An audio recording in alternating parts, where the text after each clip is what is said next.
बघा, केंद्र सरकार कोणताही कायदा करते कोणत्याही विषयावर, आणि राज्यांनी त्याच विषयावर जर कायदा केला तर तो कायदाच निष्प्रभ होतो. केंद्र सरकारचा कायदा पूर्वी असेल तर याला करताच येणार नाही, आणि राज्य सरकारने कायदा आधी केला आणि केंद्र सरकारने नंतर केला तर तो केंद्र सरकारचा कायदा प्रॉमिनंट ठरतो आणि त्याचाच इम्प्लिमेंट होतो. राज्याचा अधिकार हा केंद्र सरकारच्या कायद्यासमोर निष्प्रभ होतो, असं माझं मत आहे. मी काही कायद्याचा एक्सपर्ट नाही, तरी परंतु आता महाराष्ट्रामध्ये कॉटन कंट्रोल ॲक्ट वेगळा आहे.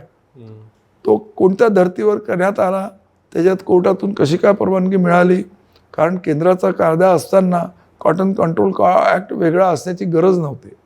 परंतु ज्या आधारावर तो परवानगी देण्यात आली तो आधारही काही म्हणजे कायदेशीर आधार नाही आहे की कॉटन सीड हे एसेन्शियल कमोडिटीज ॲक्टमधून बाहेर काढण्यात आलं म्हणून त्याला वेगळा कायदा करण्याची महाराष्ट्राला गरज आहे आणि त्याला एसेन्शियल कमोडिटीज ॲक्टमध्ये आणण्याची गरज आहे.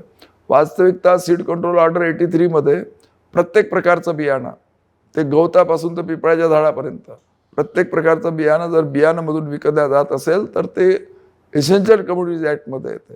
Cotton is not एक्झम्पशन.